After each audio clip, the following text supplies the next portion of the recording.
आइए प्रार्थना करेंगे।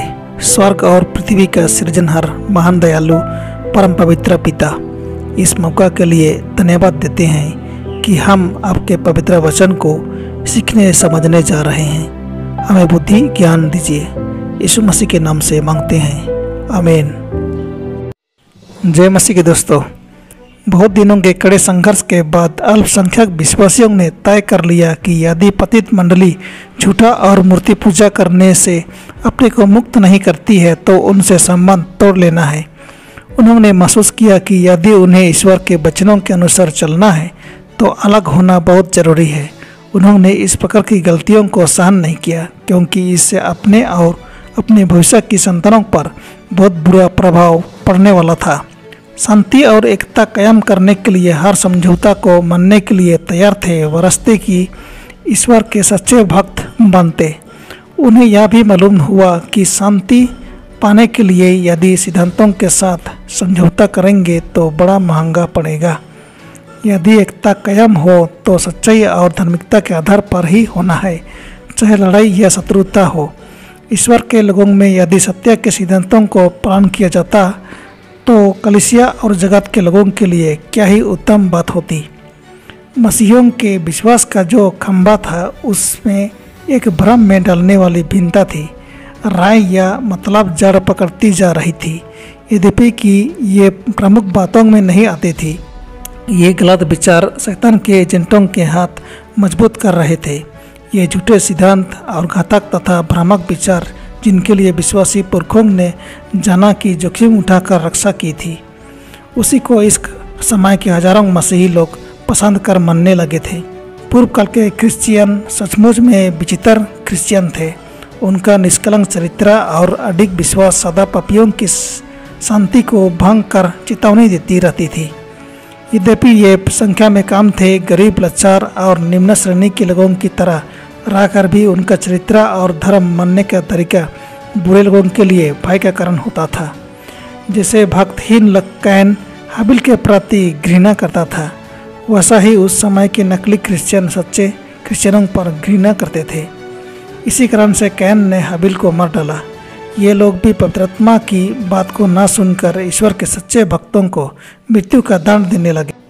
इसी कारण से यहूदियों ने मुक्तिदाता यीशु को इनकार कर उसे क्रूस पर चढ़ाया, क्योंकि उसका निर्दोष चरित्र हमेशा उनकी स्वार्थता और गलतियों को दिखाकर घुड़की देता था।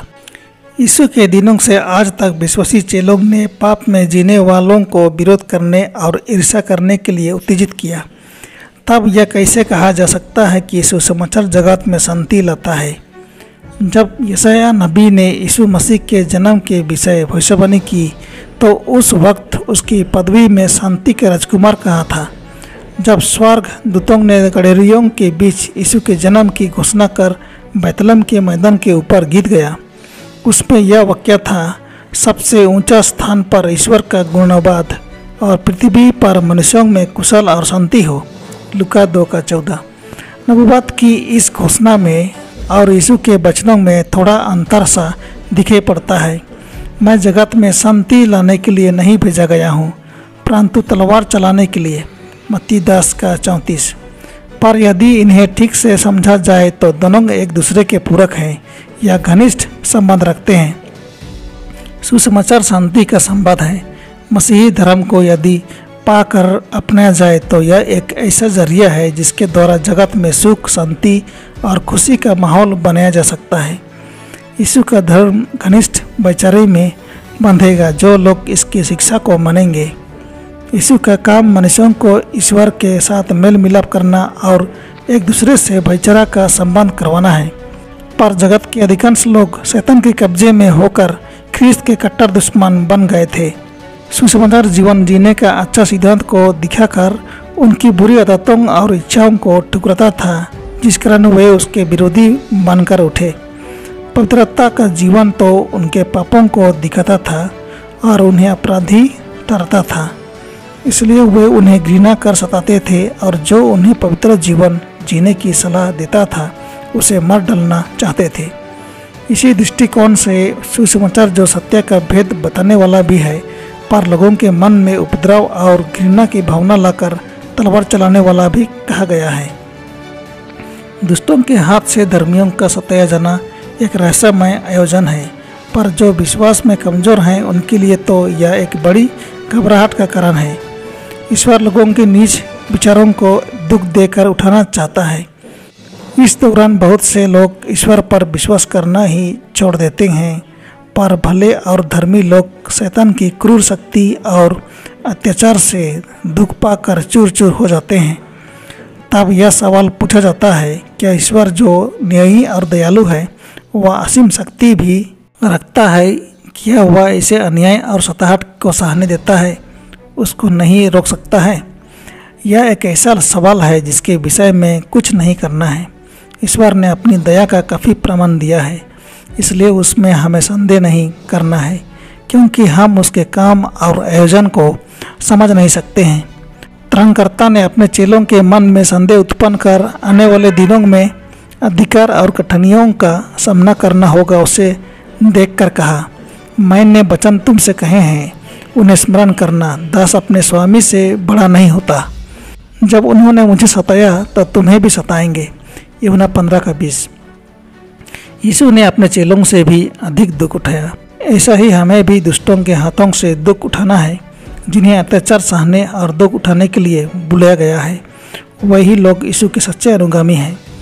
प्रभु अपनी प्रतिज्ञा के विषय देर नहीं करता है। दूसरी पतरस 3:9। वह अपनी संतानों को नहीं भूलता है। वह दुष्टों के द्वारा उनके चरित्र को प्रकट करवाना चाहता है, ताकि जो ईश्वर की सेवा करना चाहते हैं किसी प्रकार से धोखा न खाएं। फिर वह धर्मियों को दुख की भट्टी में डालकर उन्हें बिल्कुल चोखा सोना की तरह बनाना चाहता है, जिससे उनके चरित्र से दूसरे लोग वास्तविक ईश्वर भक्ति और विश्वास को जानने पाएं। उनके दृढ़ संकल्प के द्वारा अविश्वासियों और भक्तिहीनों को कुछ पाठ मिले। ईश्वर दुष्टों को उन्नति करने की अनुमति देकर अपने विरुद्ध शत्रुता भी मोल लेता है, जिससे उनका क्रोध का कटोरा और अधर्म का कटोरा भी लबालब भरने के बाद ईश्वर की दया और न्याय को अपने विनाश में देखने पावें। उसका बदला लेने का समय भी शीघ्रता से चला आ रहा है। जिन लोगों ने उसकी व्यवस्था को तोड़ी है और उसके लोगों को सताया है, उन सबके कामों का प्रतिफल उन्हें मिलेगा। हर एक प्रकार की क्रूरता या अन्याय के काम जो ईश्वर के भक्त लोगों के विरुद्ध किया गया है, उन्हें यीशु की ओर से सजा मिलेगी, मानो वे काम उसी के विरुद्ध में किए गए हों। आज की मंडलियों को और एक बात पर विशेष ध्यान देने की आवश्यकता है। पौलुस प्रेरित घोषणा करता है कि जितने लोग यीशु में जीना चाहेंगे उन्हें सताहट का सामना करना है। दूसरी तीमुथियुस 3:12। तब यह क्यों ऐसा देखा जा रहा है कि सताहट इतनी बड़ी निद्रा में है? इसका मुख्य कारण यह है कि मंडली दुनियादारी में डूब गई है, इसलिए विरोधी नहीं जाग रहे हैं। वर्तमान समय की मंडली का चरित्र उतना शुद्ध नहीं है जितना कि यीशु और उनके प्रेरितों के समय की थी। इसका कारण तो पाप के साथ समझौता है। परमेश्वर के महान सत्य को अनदेखा किया जा रहा है। मंडली के लोगों में बहुत कम ईश्वर भक्ति देखी जा रही है। धर्मी जगत के साथ मिला जुला दिखाई दे रहा है। इसलिए प्रेरितों के समय की मंडली की तरह विश्वास और समर्थ में सुधार लावें। धर्म सताहट आने दें और सताहट की ज्वाला को भड़क कर उठने दें। तो दोस्तों, आज के लिए इतना ही। प्रभु आपको आशीष दे। आमीन।